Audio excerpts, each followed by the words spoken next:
I am Yitzi Powers, and it's been an honor to grow up in this community and celebrate many a milestone here, both personally and otherwise. Truly, today is a special day. We are here to celebrate the installation of Rabbi Moshe Kurtz, and it is wonderful to see our shul absolutely filled with his friends, family, supporters, and of course, community leaders. Before we begin, I would like to recognize somebody who has worked tirelessly to help bring us to this moment. Our current synagogue president, and yes, of course, my father, Jonathan Powers.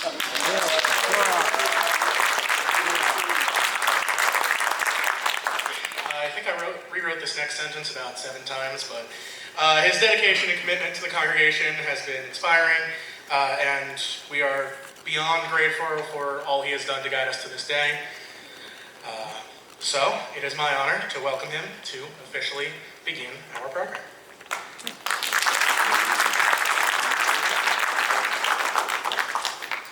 Hello, everyone. Apparently, I need no introduction since I've already been introduced. But I am Jonathan Powers, my son Yitzi, and I am president of Congregation Sons of Israel. So I'd like to kick off today's festivities. We will start today with a recitation of, or singing of God Bless America, as well as Im Eshkachech, which can be found in your programs. If you grab the program on page, I didn't write the page number down, so just like it blank. So it's in there somewhere if you can find it. I think it's on page 3. I think it's 3.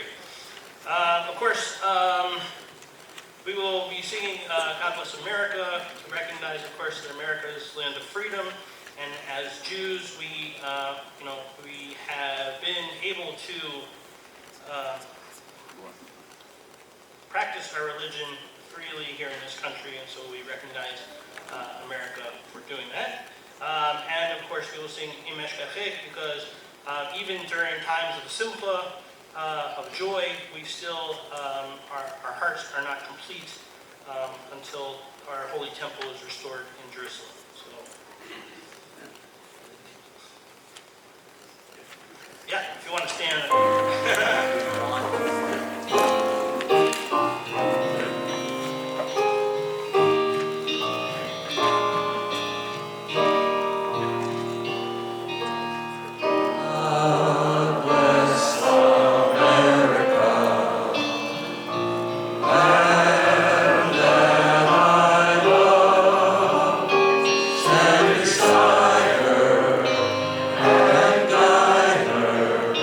Through the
welcome and thank some people for making this event possible. First, our installation committee, Aviva and Evan Marlin, Jordan Goldman, Barry Halper, David and Kermit Bach, and Jody Frost.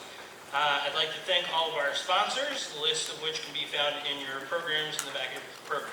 I'd also like to thank all those involved with our eruv, and you'll hear more about the eruv a little bit later in our program.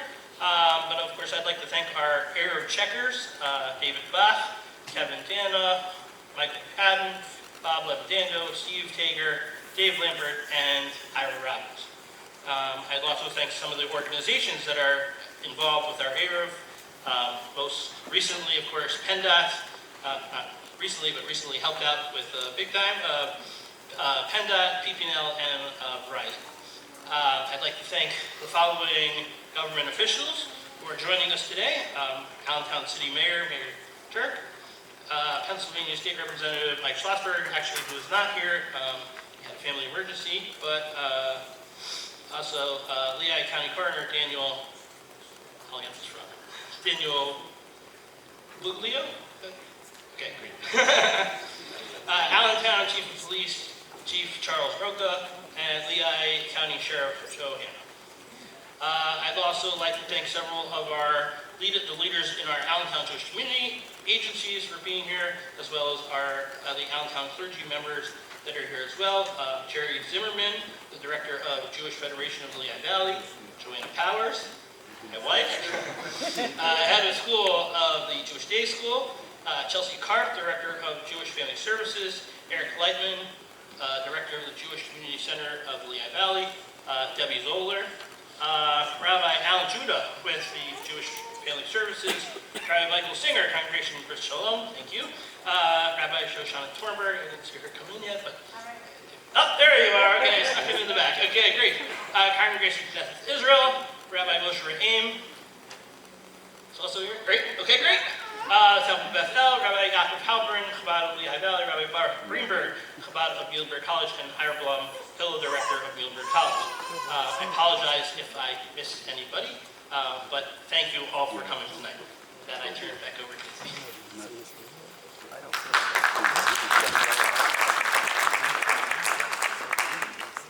Thank you. What a beautiful, wonderful way to begin our celebration. Thank you to the musical accompaniments who aren't sitting there anymore, but in general. Now, as we mark this moment of growth and new leadership, we also take time to appreciate the history that brought us here, the story of Jewish life in Allentown and of our congregation. Please join me in welcoming Dr. Noam Cohen, professor at Muhlenberg College.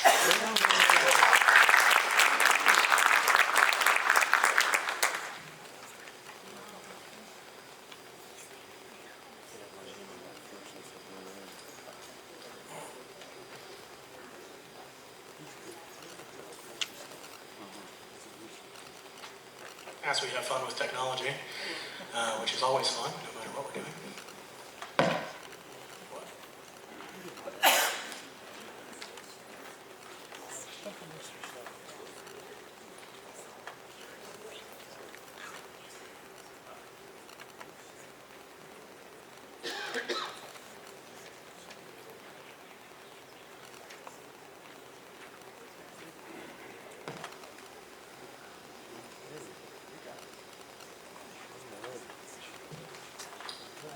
Please join me in welcoming Dr. Noam Cohen, professor at Muhlenberg College.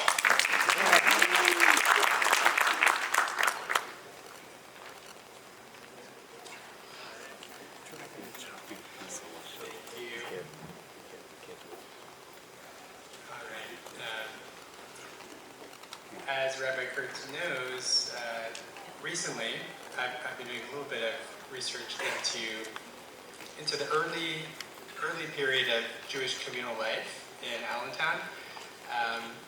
So I'm going to share a few stories, some news clippings, etc. But I want to say from the outset, in case you're not familiar, there's a lovely publication, Centennial Celebration of Congregation Sons of Israel, that was put together by many current and former members of the synagogue, some of whom are sitting in this room right now. So if you want a more official, authorized, excellent history of the synagogue, you can find it here. Contact the office. I'm sure we have some extras laying around. Maybe. So the history of Jewish life in Allentown begins sometime around the year 1764. There was a gentleman by the name of Mordechai Martin who operated a business in Allentown for about a 10-year period. He had a distillery and grocery in Allentown. Just for about 10 years, he kind of appears on the historical record and then kind of blips off. But that's the first record of a Jewish person living in Allentown. And at that time, the Jewish community was often referred to as Hebrew. So he was a Hebrew man living in Allentown. But the kind of origins of the Jewish community as a community in Allentown really begin in the 1800s, in the mid-1800s. There was a rise in German immigration to the United States, particularly German Jewish, and a lot of German Jews moved to Lehigh and Berks County because there was a kind of high rate of German language proficiency in the area because there were kind of previous generations of German immigrants, kind of now known as Pennsylvania Dutch. So they came, a lot of these German Jews came to New York and said, we speak German, what should we do? And Jews that were living in New York City said, oh, go to Pennsylvania, there are lots of people who speak German.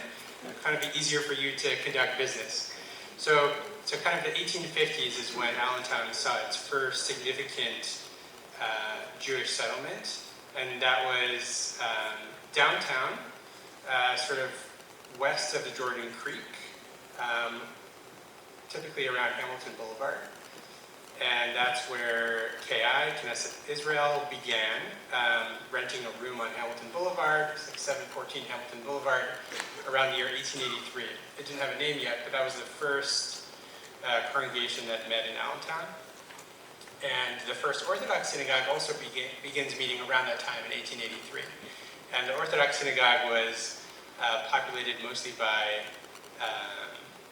Russian and Polish immigrants, and they lived on the east side of Jordan Creek in the 6th Ward.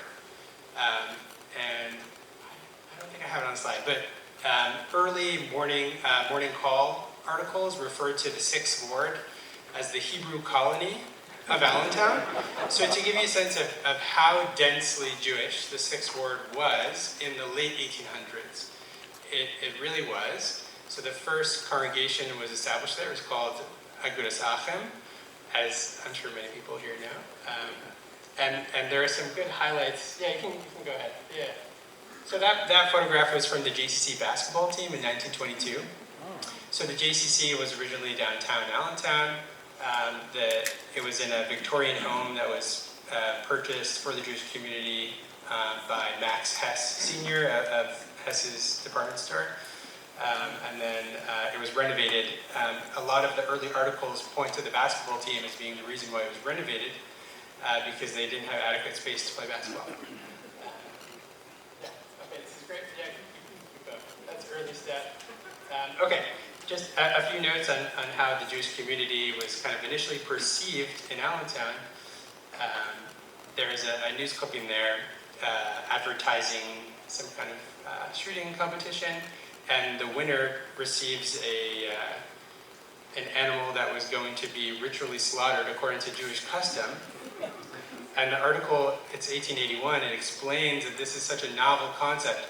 And the newspaper actually had to add in a little editor's note explaining what it meant for an animal to be slaughtered according to Jewish ritual, because it was such a novelty. And then just about a little over 10 years later, Allentown receives its first shochet, individual who specialized in Jewish slaughter. So kind of Judaism was a bit of a novelty in the late 1800s, and then in the early 1900s, the community really establishes itself.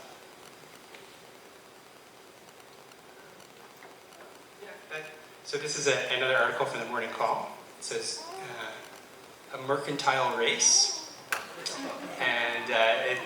it tells you a bit about how Jews were perceived. A lot of non-Jewish folks thought Jews were merchants, and they said, hey, we could use some more Hebrews in Allentown. It would be good for business. And it turns out that's what happened. So a lot of Jews do move to Allentown subsequently.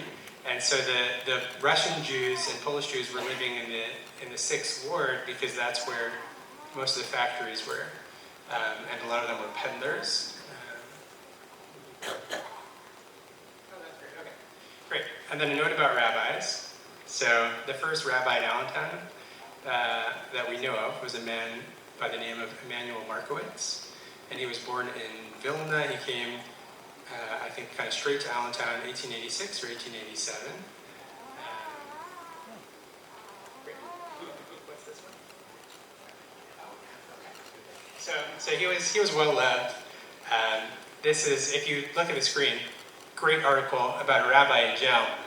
So the early years of synagogue life in Allentown were a bit dramatic, and one of the episodes of drama was that the synagogue didn't have a full-time rabbi, which was a situation we're familiar with here at Sons of Israel. So they had to bring a rabbi in for Rosh Hashanah, for the New Year service, one of the most important days of the year. So they hire a rabbi from Pottstown, but apparently this gentleman was wanted for larceny in Pottstown. And somehow the Pottstown Police Department found out that he was being hired to be the rabbi in Allentown for Rosh Hashanah.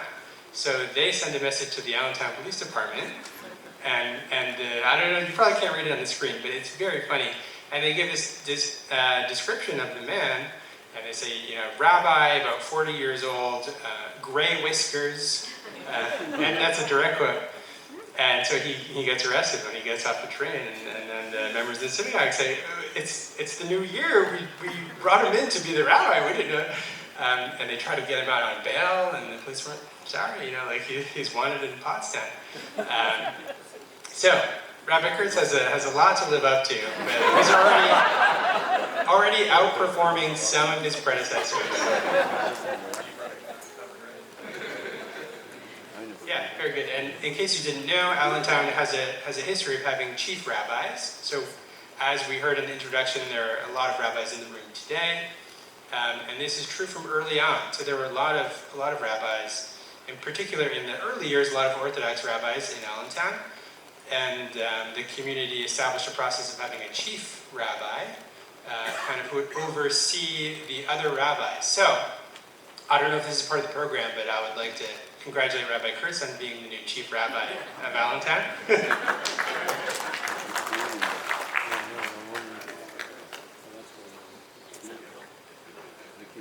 Yes, okay, here's another one. A brilliant pastor talking about a rabbi past of Congregation Sons of Israel.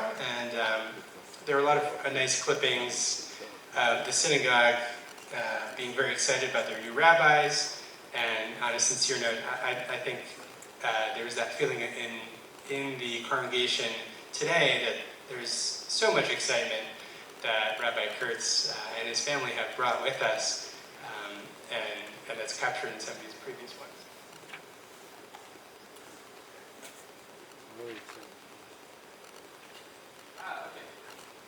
And then I have to leave you with some drama. So there were some early fights in the synagogues. And the president of Agudas Achim and the vice president got into a little fight. We got another one. This is an article about peddlers Jewish peddlers in Allentown. A lot of good drama. Anyway, so Sons of Israel, this is the story. Agudas Achim started in 1883 in the 6th Ward. Sons of Israel officially begins in 1903. But there were a lot of according to the morning call, dissension in the synagogue, in Agudas Achim. So this is a classic Jewish story where there's a synagogue, and then people in the synagogue can't agree, right? So what happens? At one point, the rabbi actually is holding services outside of the synagogue because people were upset with him, so he's holding services somewhere else. Then they start a new synagogue. A synagogue starts down the block. And then Sons of Israel, people get together and say, we need a new synagogue in 1903. there's a lot of crazy stuff happening. We need to have our own synagogue. So they established Sons of Israel on 6th and Tillman. And it was there until 1967 when the synagogue moved here, kind of moving west. And there's something kind of poetic about the Jewish community in general, but Sons of Israel kind of moving west of the Jordan Creek. This is the Israelites, when they moved to Israel, they crossed the Jordan River, and this is what happens where the kind of heritage of Sons of Israel, they had settled right on the eastern bank of the Jordan Creek, and that's where this Eastern European Jewish life primarily was concentrated in the early years, and then kind of that community over time moved west as the city expanded, and the West End got developed in the 1920s and 1930s, and then eventually the synagogue follows in 1967. Maybe we have a few more. This is a newspaper clip from 1903 saying that there will be a synagogue built, and that's Sons of Israel. A notice on the celebration of the New Year, and it mentions Sons of Israel and Knesset Israel. And the two synagogues were often confused with each other, interestingly. One was Reform and one was Orthodox, but in news articles sometimes the rabbis get switched, etc.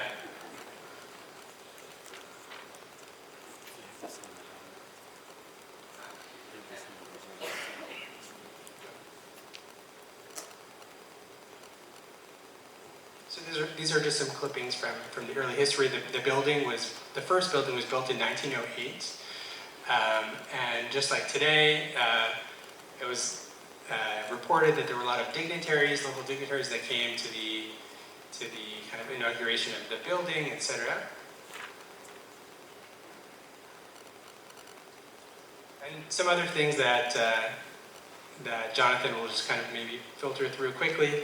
But some highlights, the synagogue was kind of an early supporter of Zionism, so they had lectures in Zionism in 1914, 1918, very early on. There were some great Purim masquerade balls. Okay, this one's interesting. The synagogue, Sons of Israel, is known, among other things, for its tallis prayer shawl weaving project. This was a fun little article that the synagogue was apparently the victim of a heist in its early years, where some people broke in and removed six talitot, 6 prayer shawls, and brought them to New York City and tried to pawn them off. Apparently they were very expensive, so we have a long history with our prayer shawls in the synagogue.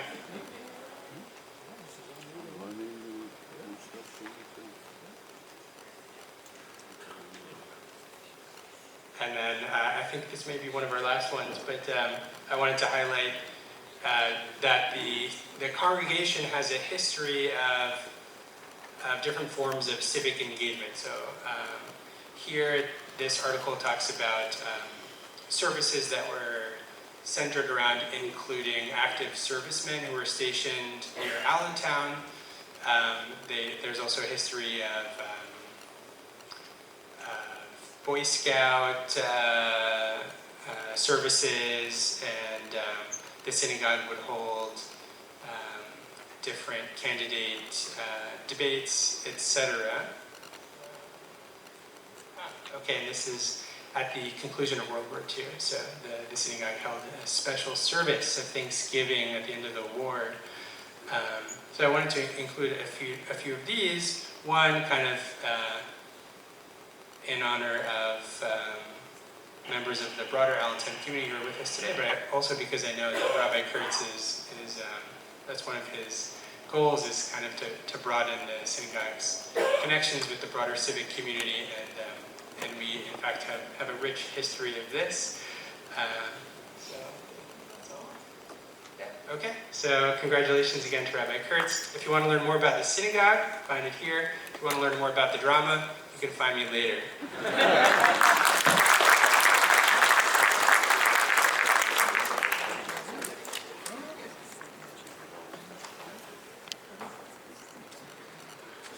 Dr. Cohen, for that powerful reminder of our history and the journey that brought us here today, and the drama, which is fun.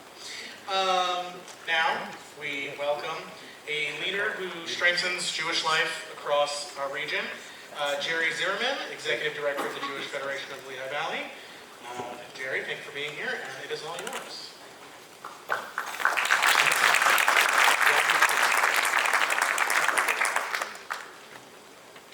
Thank you, Dr. Cohen. That was really fascinating, and I learned quite a lot, and always good to know about your history. I had a boss who once said, if you don't know where you're going, any road will get you there. So it's always good to know from where we came. On behalf of the Jewish Federation of the Lehigh Valley, it's both an honor and a privilege to formally welcome you, Rabbi Kurtz, to our community. Preparing remarks for this occasion is a bit intimidating, as my role is to represent the community, not necessarily to offer rabbinic wisdom. That, of course, I leave to our clergy. However, in this special moment, I feel it's fitting to share a familiar Jewish prayer. Our tradition encourages us to offer 100 blessings each day, and today I stand before you filled with gratitude, offering the Shechianu from the bottom of my heart. This prayer is a way of thanking God for sustaining us and bringing us to this sacred moment. The installation of Rabbi Kurtz signals a new direction within our community, and we're delighted to be able to welcome you. This is truly a Shechianu moment, a time to reflect on the blessings of being here together, and Rabbi, this is your moment, and we are all privileged to share it with you. Please join me now in reciting the Shechianu. Baruch atah Adonai Eloheinu melech haolam, Shechianu v'kimanu v'higianu lazman hazeh. Blessed are you, Adonai, who has given us life, sustained us, and brought us to this moment. Amen. May Rabbi Kurtz be blessed with a warm, welcoming, and supportive congregation. May he help Congregation Sons of Israel continue to be a place of celebration, learning, spiritual growth, and community. I have full confidence that under Rabbi Kurtz's leadership, our community will flourish, growing even more inclusive, more dynamic, and more vibrant. Together, we will create the respectful, welcoming space that we all desire. As both a leader and a teacher, we are excited to learn from you. I also want to take a moment to express my sincere gratitude to everyone who worked so hard to make this day possible and to ensure that this installation ceremony is a meaningful one. It is truly a momentous occasion for our community, and I am grateful to have the opportunity to share it with you. Thank you, and Mazal Tov to the Kurtz family.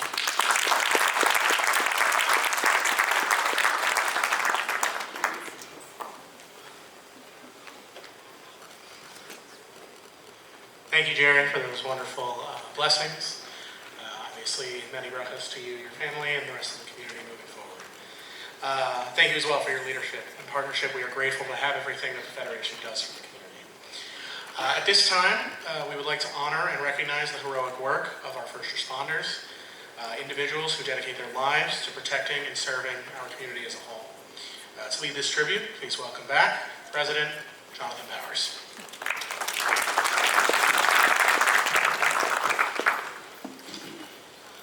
Okay.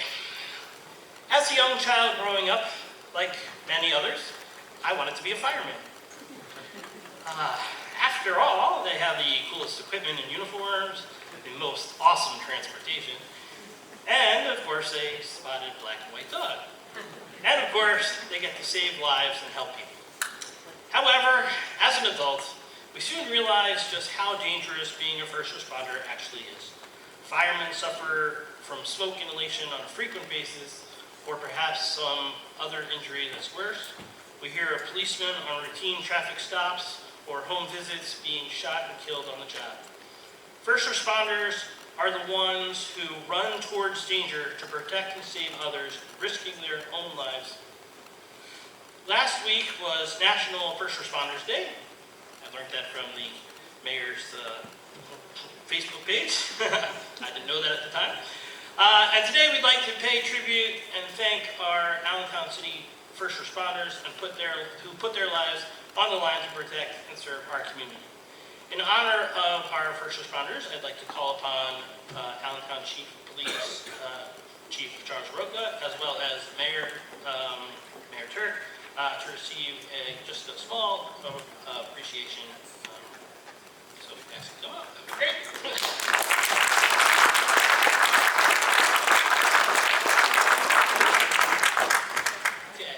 King David's Psalms 121 says, Hashem yishmarcha mikol ra, yishmar es nafshecha, Hashem yishmar zeischa, v'echa me'ata v'yodolam. The Lord will guard you from all harm. He will guard your life. The Lord will guard your going and coming now and forever. We'd like to present you with a picture of this book.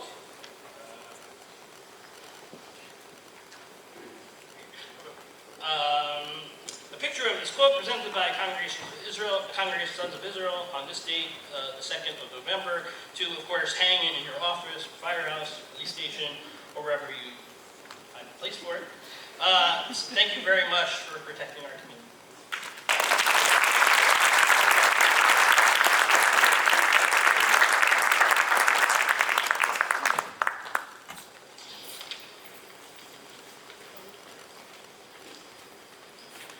So at this time in your program, you would see that we were going to welcome Representative Mike Schlossberg.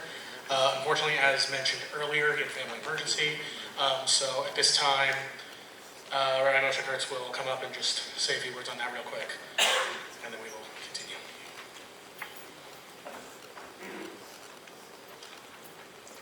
So we regret we can't have Representative Schlossberg with us as he's attending to family emergencies. So in lieu of his speaking slot, I actually just want to say a prayer for his mother. And God willing, she'll have a refuah shalema, complete healing very speedily.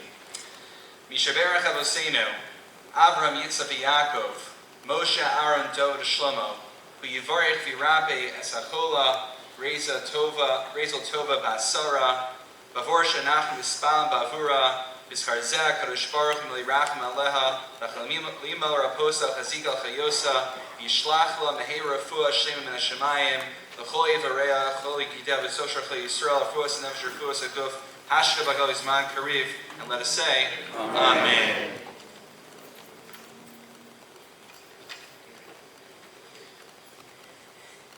Thank you, Rabbi Kurtz. And again, we do appreciate Representative Michael Schlossberg for the intent to come and obviously wish refuah shalema to his mother. We now move to the eruv explanation and proclamation signing, a milestone moment for Jewish life in Allentown.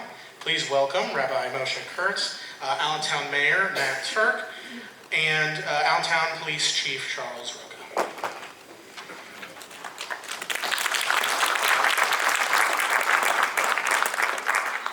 All right, you guys haven't gotten rid of us so soon. Mayor, Chief Roca, it's a pleasure to have you with us. What I hold in my hand over here is a proclamation from the city of Allentown that was last done in the late 1990s by one of our own rabbis, Rabbi Karabkin. In Hebrew, this is called a Sechiras Reshus, which means a symbolic rental of the eruv. Now, we might be wondering, what is this eruv I speak of? Well, for those who observe Shabbos, there is a special rule that we have. One of the restrictions every single week on Saturdays for Jews is that we're not able to carry things outside of our homes unless we have an eruv. Now the eruv actually is a little tricky. There's 3 different components to it. Component number 1 is the more perhaps iconic one. It's the infrastructure we have. Did you guys know that we actually have a structure that goes around a significant swath of the city of Allentown? The thing is, God, in his providence, had mankind think of utility poles and wires, which actually conveniently work as a symbolic legal Jewish doorpost that we use to surround the town of Allentown. However, actually, we recently just had a little bit of a complication in which we used the western border with the fence going along the 309 highway. The people who are working with PennDOT as part of their overall construction were doing a fabulous job. Unfortunately, part of the fabulous job required removing that fence which constituted the eruv, but not to fear, because immediately upon us reaching out to the Department of Transportation, they immediately set up a meeting with us. I met with the foreman, Ben Bayek, immediately on that day, and we met with the contractors soon thereafter. There was only one Shabbos, only one Saturday, that we were not going to carry. But already this past Shabbos, they already had the contractors in, and they put in what I think was probably over a mile's worth of construction fence in order to help the Jewish community. This is the kind of...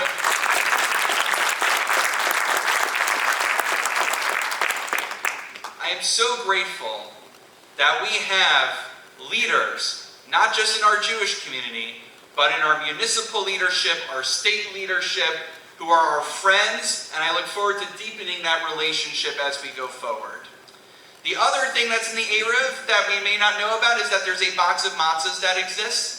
And for everyone who's a member of the Jewish community, you might not know it, but you have a stock share in that matzah. If you go into your Fidelity account and you look at positions, you have a small little position over there in the matzahs. So we are all considered as if we're living in one residence. And then the final part is this symbolic rental that was done over a quarter of a century ago. And it is time for us to renew it once again. I'll welcome the mayor, who has the new Sechiras Reshus document in the form of a proclamation from the city of Allentown, and I believe we are renewing it to the year 2100, and I don't want to think about how old I will be by then when we can renew it at that point. Absolutely. Sure, before I get started, I love this guy. You guys sure know him? Absolutely phenomenal. Representative Schlossberg did ask me to just extend his wish that he could be here. I thought about him when I was sitting there. If you know Mike Schlossberg, you know him saying, "Can confirm."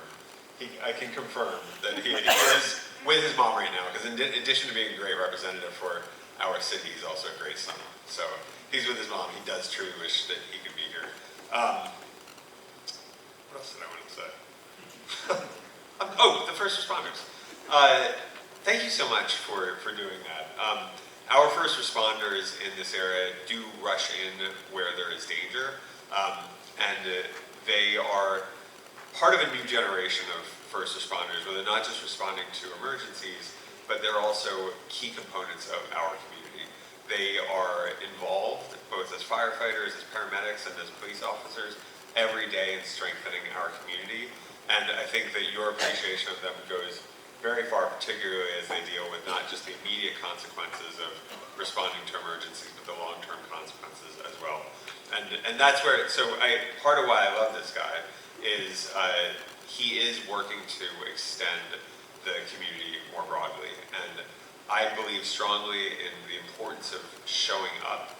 And I'm confident that your new rabbi truly gets that and gets what it means to be an Allentonian. It's showing up for your community, showing up to our September 11th memorial event at City Hall, just showing up and being part of this community.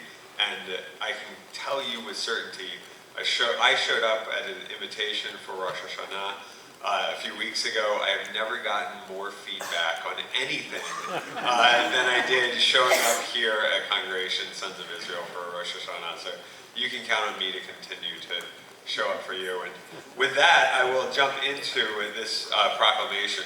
And excuse me because I don't have my reading glasses, but I'm going to do my best. Whereas Orthodox Jewish law forbids carrying on the Sabbath except when done within an enclosed area, and whereas an eruv district has been declared by the mayor and the chief of police of the city of Allentown for the Orthodox Jewish purposes, and whereas an agreement is being or has been entered into, it's been entered into, between the mayor, the chief of police, and the eruv of Allentown, Inc. for the installation and maintenance of an eruv bounding the eruv district, and whereas the office of the mayor and the chief of police of the city of Allentown, Pennsylvania, has been requested by the eruv of Allentown, Inc. on behalf of those of the Jewish or Orthodox Jewish faith who reside within the eruv district, bounded by South Whitehall on the north and west, 15th Street on the east, and Walnut Street to the south, to rent, according to the Jewish Torah laws, to the president of the eruv of Allentown, Inc. at a rental of $1 United States each in hand, paid. You got it. Paid the rights to the domain within a aforesaid area solely for the purpose of carrying on the Sabbath and other Jewish holy days in accordance with Orthodox Jewish law, and whereas the office of the mayor and the city of Allentown and the chief of police deems it to be in the public interest that those of its residents of the Jewish faith for whom the request has been presented be granted the rights as requested, and likewise deems it to be of no detriment to the rights and general welfare of other members of the public. This is where I jump into the now, therefore I. But I should say, my wife was very concerned for the exact reason that you mentioned, that somehow the city would disrupt the eruv. So I'm on high guard as I sign this document to make sure that we protect the eruv right alongside PennDOT. And I can count on my chief of police to keep me honest with that one. Now therefore, we, Matthew Tuerk, Mayor, and Charles Roca, Chief of Police of the city of Allentown, Pennsylvania, do hereby proclaim a grant of the rights requested to Rabbi Moshe Kurtz on behalf of the Allentown eruv Inc. until the year of 2100 at a rental of $1 United States each in hand, paid in order to define the Sabbath bounds in accordance with Jewish religious law, and have hereunto our hands caused the great seal, right there, of the city of Allentown to be affixed on this second day of November in the year 2025. And I have signed, and now I'm going to turn it over to Chief Charles Roca to sign.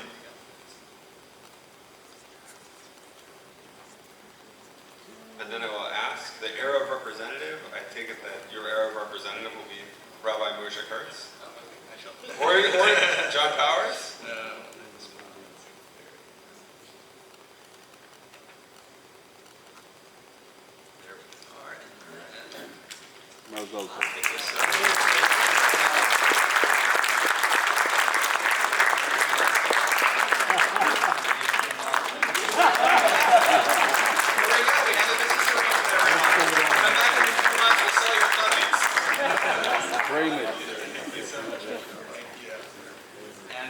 I just wanted to take a brief moment also. In addition to PennDOT, we were working very closely with our eruv committee. As I said on that Shabbos, when the eruv was down, we think about that one Shabbos that the eruv wasn't working. But we also have to think about the countless Shabbos and those countless Saturdays that the eruv is in operation. And that's only thanks to our dedicated members of the eruv committee that week in, week out are going around the perimeter of the entire eruv, fixing structures as needed and legally within bounds. And that's how it works. So thank you to the eruv committee, thank you to the city of Allentown, to PennDOT, and everyone who's involved in it.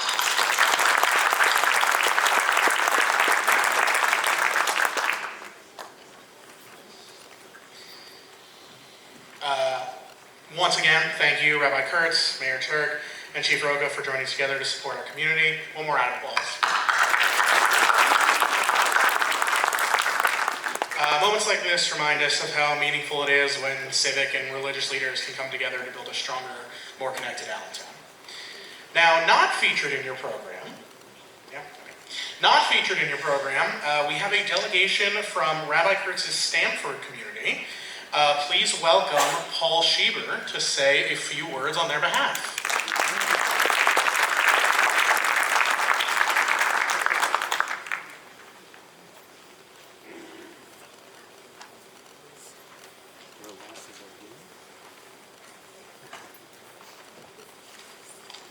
Good afternoon, and thank you for affording us an opportunity to meet with you and to speak briefly with you today. My Stanford Chevra, my Stanford friends and I are here in gratitude to Hashem for having had the zechut, the honor, to have had Rabbi Kurtz as our rabbi. Pirkei Avot teaches us, Aseh lecha rav, u'knei lecha chaver. Identify for yourself a teacher and acquire for yourself a friend. Rabbi Kurtz, you have been both. You have taught us Torah and have joined us in fast friendship. You have taught us that Torah is not merely to be studied, but also to be lived. You brought out the uniqueness, the excitement, and the beauty of Torah learning. Whether in person, on Zoom, via your podcasts or your writings, you have helped us probe, question, and discover the wonder of our Torah tradition and the remarkable scope of Jewish scholarship. You challenged us to question, dig deeper, to learn more. You taught us the importance of challenging assumptions. Through your words of Torah and your direction, you have molded us into better Jews. And while your teaching and scholarship are considerable, they are matched, if not exceeded, by your friendship. You have stood with us at family and community smachot and at moments of deep and tragic loss. You helped us to see the divine in moments of joy and to move forward when the notion of a future was beyond immediate comprehension. Your energy, empathy, humor, and knowledge will be sorely missed by your Talmidim in Connecticut. To our new friends in Allentown, you have gained a remarkable partner with whom we have no doubt you will build a future rich in learning and camaraderie. Rabbi Kurtz, you have left a mark on our collective and individual souls. Your love of Torah and Am Yisrael is a legacy we will cherish. To you, Marissa, and your beautiful daughters, Mazal Tov, Hatzlacha, and thank you.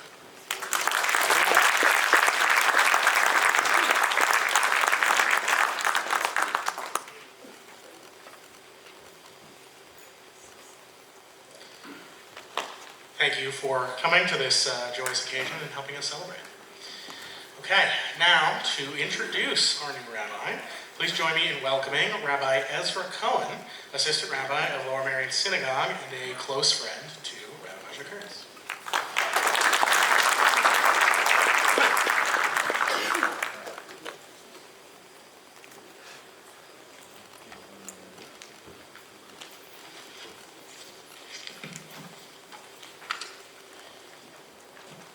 The Reshus Rabbi Kurtz, esteemed lay leaders and members of Congregation Sons of Israel, thank you all for welcoming me to your community. It is really an honor to be here to introduce my remarkable colleague and dear friend, Rabbi Moshe Kurtz.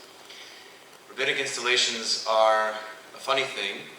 I think even the term installation, as if you were a refrigerator, and I'm the electrician or something like that. In order to provide an appropriate tribute, I would like to look briefly at this week's Torah portion, Parshat Vayera.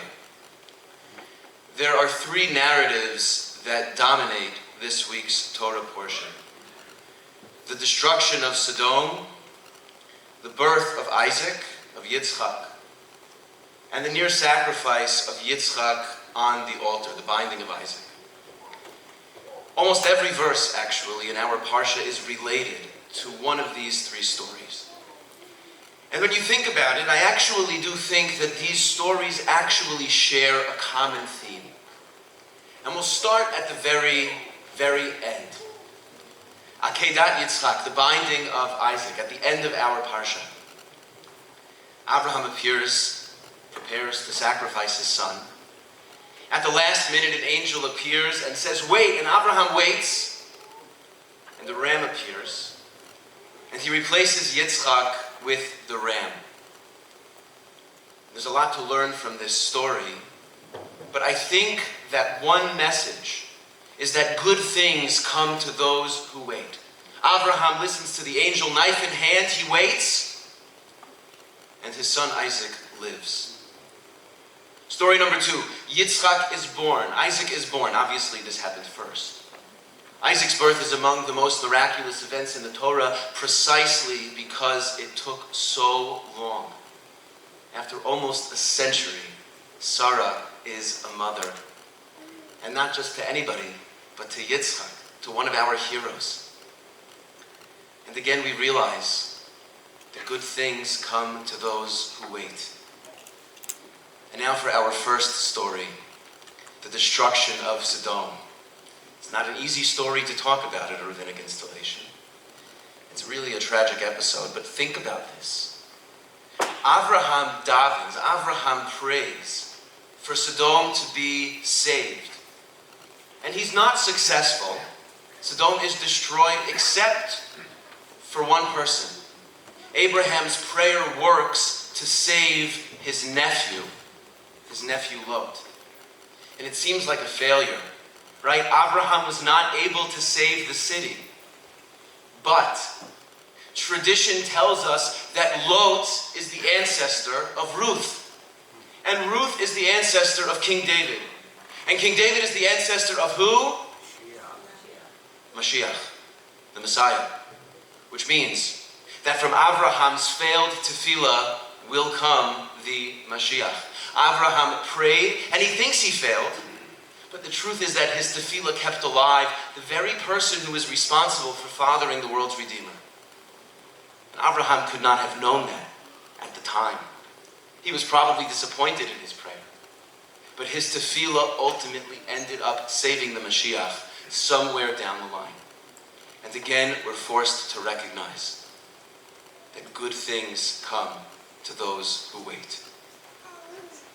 Over and over and over again, we read the story of people whose investments paid off in their patience. And I'm here to tell you this evening that of course you know that this installation is the culmination of a years-long process, one that I am sure involved uncertainty and longing and frustration. You have been a very patient community. And I am here to tell you today, on the week we read Parshat Vayera, that its messages are still coming true, that good things have come again to those who wait. Baruch shehechiyanu v'kiyamanu v'higiyanu l'zman hazeh. Rabbi Kurtz is one of the most thoughtful and well-rounded individuals that I know. Whether we were in school or serving side by side in the rabbinate, his guidance, sensitivity, and ambition is something that inspires me, our colleagues, and our congregants. Rabbi Soloveitchik once remarked that you can either have a rabbi who's good at schmoozing or a rabbi who's good at learning. You can't have both. Rabbi Soloveitchik never met Rabbi Kurtz.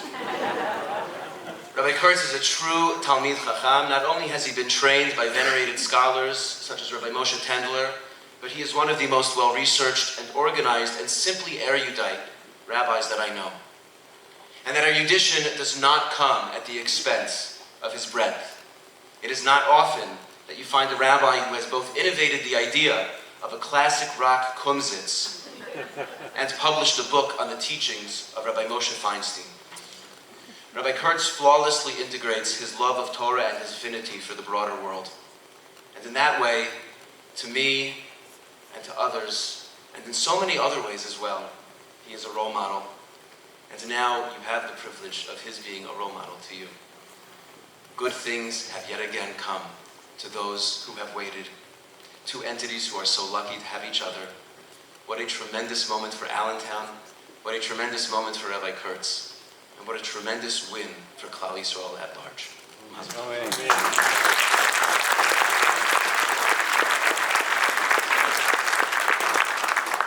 Thank you, Rabbi Esther Cohen, for those wonderful words and our introduction of our wonderful rabbi. Now, there were a couple of people who were not able to make it here today, and in lieu of that, we have a little video to show.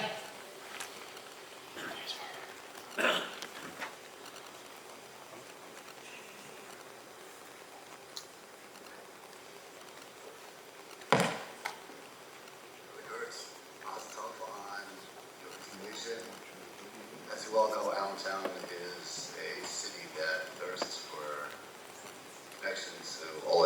religious life, thirst for Torah learning, Torah knowledge, and Torah scholarship, and pines for a future of excitement and growth. You've already created so much energy, so much excitement in your short time in Allentown, and if I may, I share with you a small bracha that you'd be able to characterize your time in Allentown with sentiment that I was able to share with my wife. I would say, Rach, this is my dream job. And B'ezrat Hashem, you should be able to say the same. And I'm pretty sure that people in Allentown are going to be able to say that this is our dream rabbi as well. So, wishes for the greatest of Hatzlacha, and looking forward to seeing Allentown grow and thrive in all areas of religious life. Hatzlacha Rabbah. My first Purim Gala at Sons, Rabbi Kurtz sent a video clip of himself reclining in a beach chair in Los Angeles looking extremely relaxed. I'm in New York, not LA, so you get me in a tie in my dining room. I loved being the rabbi at Sons. The religious diversity of our membership, the warmth of the community and the different institutions which work together, the devotion of our volunteers, the intellectual curiosity of our members, and just the personalities, the people themselves, people of beauty and depth and humor and wit. I saw an article just last night, an interview with a football coach from Brigham Young University, and he talked about the fact that what he loves as a head coach is having access to people. That's what I felt about being a rabbi in Allentown. I was able to meet and be involved with such wonderful people. I'm endlessly impressed with Rabbi Kurtz, from things I heard about him through mutual friends and colleagues even before he came to Allentown, to our initial conversations about the community, to his fearless approach to the challenges of his new rabbinate, to what I'm seeing him produce day after day. I read the emails from the shul and I see the effort and creativity he's putting into community building, as well as sharing Torah. You know, our sages teach we're supposed to take each person's blessing seriously, so even my blessing counts. And I wish for Rabbi Kurtz that he continue to learn from the people he meets and the experiences he has, that he continue to grow as a rabbi, a counselor, and a leader, and build upon his already amazing skills and accomplishments, and that he find continued success as the rabbi of Congregation Sons of Israel. Mazel tov. Hi dear friends, Daniel Karapkin speaking to you from Toronto. I am so excited and so happy that Rabbi Moshe Kurtz is the new and installed rabbi at Congregation Sons of Israel. I guess it's because every rabbi, every professional loves to see that the work that he invested in continues to flourish and succeed, even beyond, far beyond what he had initially put into it. I look at Rabbi Kurtz as a glorious future for the Jewish community of the Lehigh Valley. Rabbi Kurtz is a great Talmid Chacham, and he is the best and the brightest of a new generation of Rabbanim, of rabbis that are coming out of Yeshiva University and other yeshivot that are producing really very, very thoughtful, learned Rabbanim. And Rabbi Kurtz represents that, and I think that you couldn't have done better. And so Rabbi Kurtz, it's going to be a true pleasure to watch you continue to grow in your position and to see your hair start to go gray, whatever's left of it, and just to get nachas from afar, to see all of your successes and all of the things that you will do to continue to ensure that the Lehigh Valley Jewish community resurges, rejuvenates, and becomes really, really even greater than ever before. So that's our blessing for you. And let me just finish with a pasuk from Tehillim, Yamim al Yemei Melech Tosif. God, may you add to the monarchy or to the rulership of the king, Shenotav Kimo Dor Vador. May his reign last from generation to generation. That is what King David said about himself as a prayer to God, and we say that for you, Rabbi Kurtz, as well. Mazel tov, mazel tov. What a wonderful, wonderful event. All the best, dear friends. All my love. Hi, I'm Rabbi Michael Belgrade. and I'm honored to be speaking at Rabbi Kurtz's installation at Congregation Sons of Israel in Allentown, Pennsylvania. I had the honor myself of being the rabbi of Sons of Israel over the past year, and I shared with the Kehillah how fortunate that they were to be getting a rabbi in Rabbi Kurtz's caliber to take over as rabbi of the shul. At the same time, Rabbi Kurtz, I must tell you that it's an honor for you that you have the opportunity to be the rabbi of such a warm, diverse community that is ready to roll and sleep with you and to take Sons of Israel into the next chapter of what will be, no doubt in my mind, a successful future.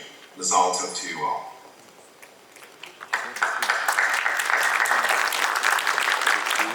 Thank you to our guests who are not able to be here today. And of course, as the repairman here, I'd like to call upon Rabbi Kurtz for his installation.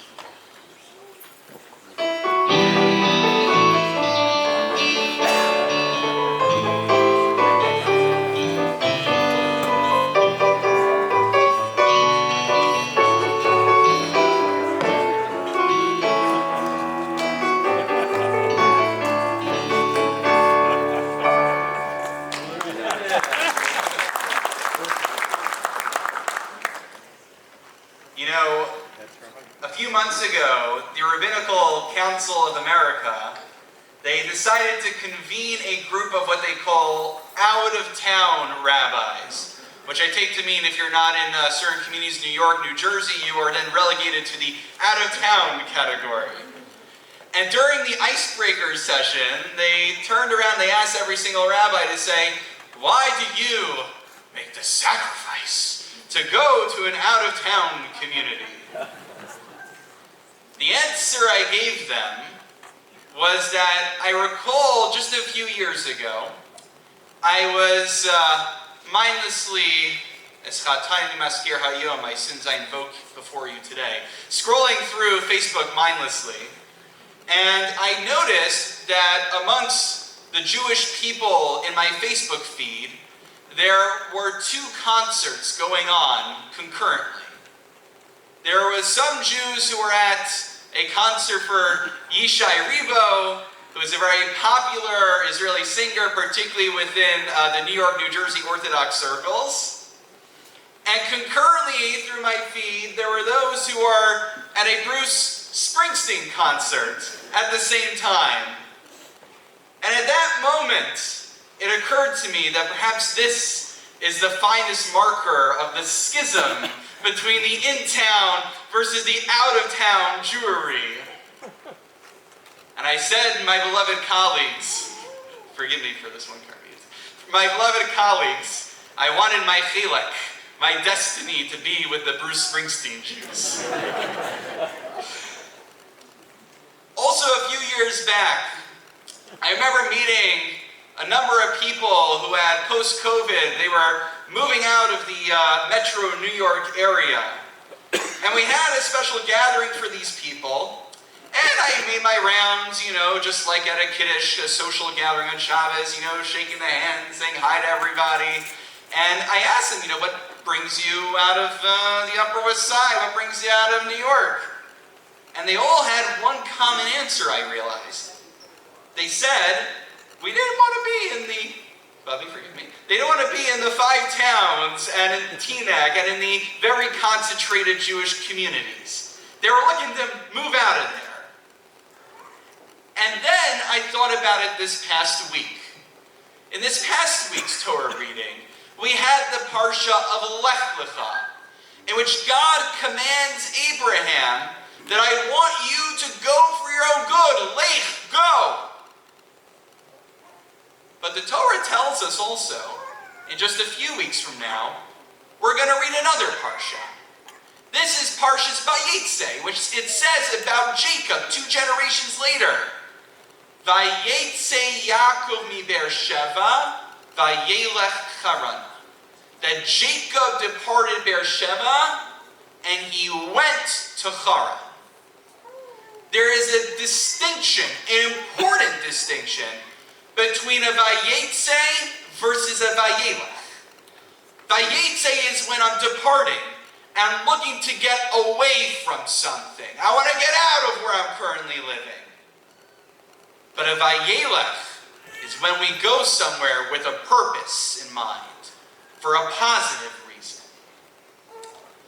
But before getting to the Vayelech, it behooves me to recognize where I came from. And if you will forgive me, here is a non-comprehensive list of thank yous. First of all, I want to acknowledge some of my family that are filling the row over here, my beloved parents, and my Bubby and Zadie, who are sitting right there in the front row. I was told, actually, we have a special family heirloom from my father's side, called the Sechiras Reshus. I think when my dad, when you were here over the course of Shabbos, one of our esteemed Gabbaim thought that you too were a rabbi. But the truth is that it's not necessarily false, because going to my great-grandfather, is another great in there? Rav Aaron Yosef Kurtz, also, he wrote Sfarim, and I look forward to trying to attempt to fill those shoes. I want to acknowledge Yeshiva Darchei Torah, which was my school, preschool, through Mesivta, through high school that I attended. And Yeshiva Chalavim, when I studied in Israel, and of course, Yeshiva University, and at the rabbinical school that we fondly know as Yeshivas Rabbeinu Yitzhak Elchanan, where I had the distinct privilege of studying under the tutelage, as Rabbi Cohen noted, of my dear Rebbe of blessed memory, Rabbi Dr. Moshe D. Tendler of blessed memory. He was a son-in-law of Rav Moshe Feinstein, and I got my love for studying Rav Moshe through our sessions, where we would open up his father-in-law's sefer, the Igros Moshe, and of course, I saw Rav Tendler's name appear many times throughout that work. I also want to acknowledge the previous communities that I served in that enabled to bring me to this time. I want to acknowledge the Young Israel Plainview, where I interned under Rabbi Eli Weissman. And of course, I'd love to acknowledge Rabbi Daniel Cohen and the Stanford community from Agudas Shalom, some of the representatives you heard poll, but there's some other members who are sitting with us here today who made the 2.5, or maybe with the New York City Marathon, maybe it was 3 hours or more journey to be here with us. I want to thank everyone who made the journey out to be here today. And turning to the present, I'd like to acknowledge our Allentown local, state, and municipal leadership who are sitting with us, who signed on the Eruv and who are also present with us today. Thank you so much for coming.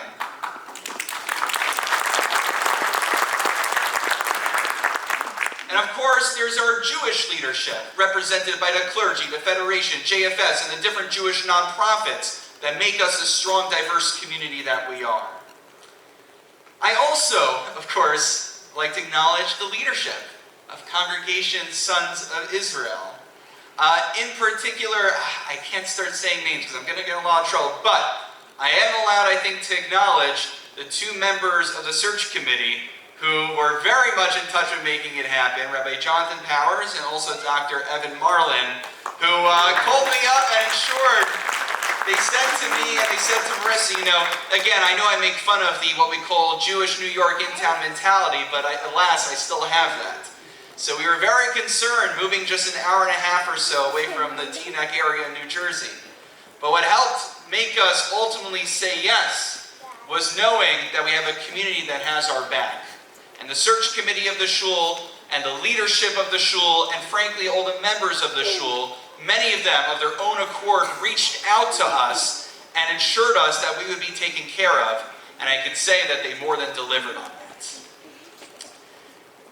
And of course, I acknowledge the rabbis who preceded me, many of whom just spoke on the video as well, and there are some people who are enjoying their off time today, as they should, April and Frank, who are in our office day in, day out, making this place function. And of course, with the efforts of Joe Aflalo as well, who's on the job right over there. I want to thank the installation committee for making this possible.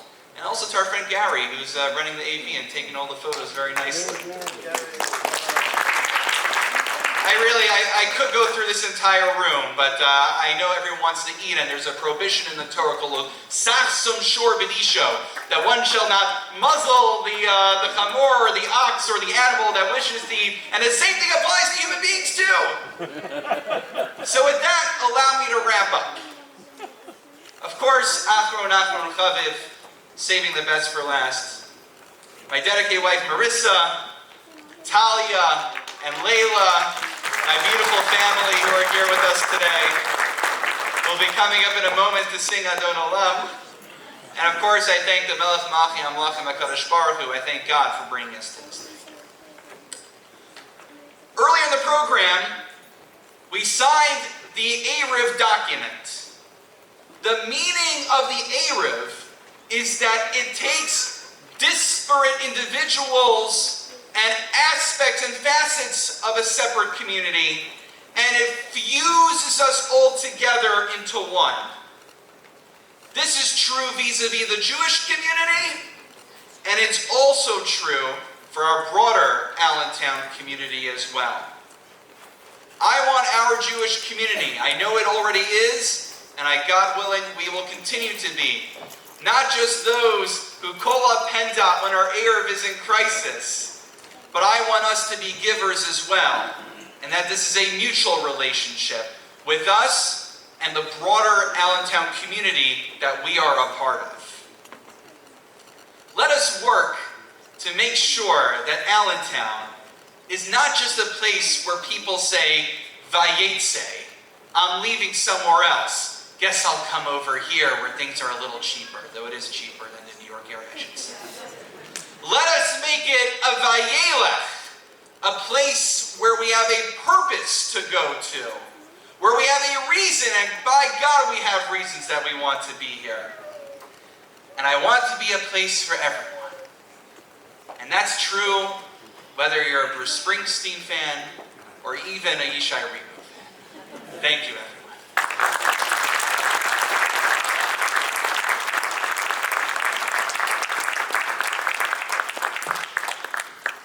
Mazel tov to Rabbi Moshe and Marissa Kurtz and our entire Jewish community.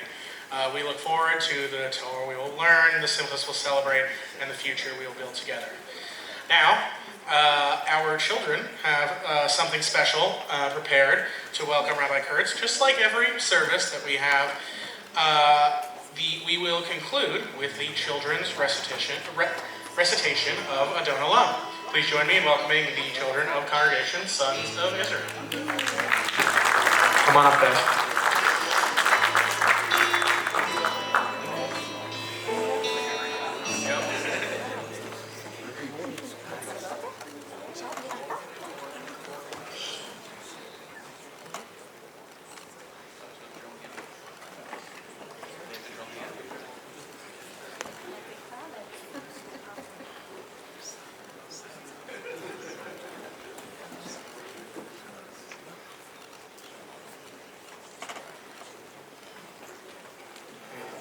We did not rehearse with them, but we're going to start them off. Adon.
congregation. One more big round of applause for them.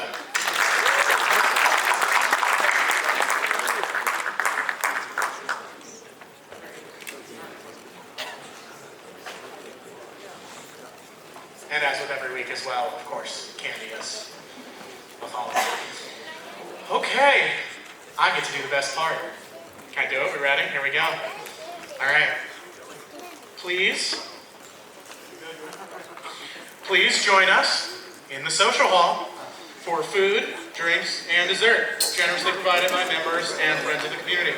After the reception, we will enjoy a performance by Eli Leibowitz here in the sanctuary and in the social hall, and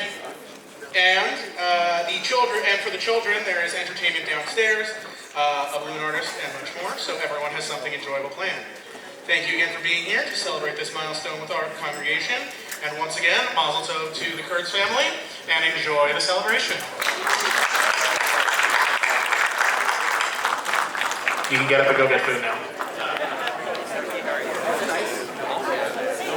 Save me some. Guess we're done. There.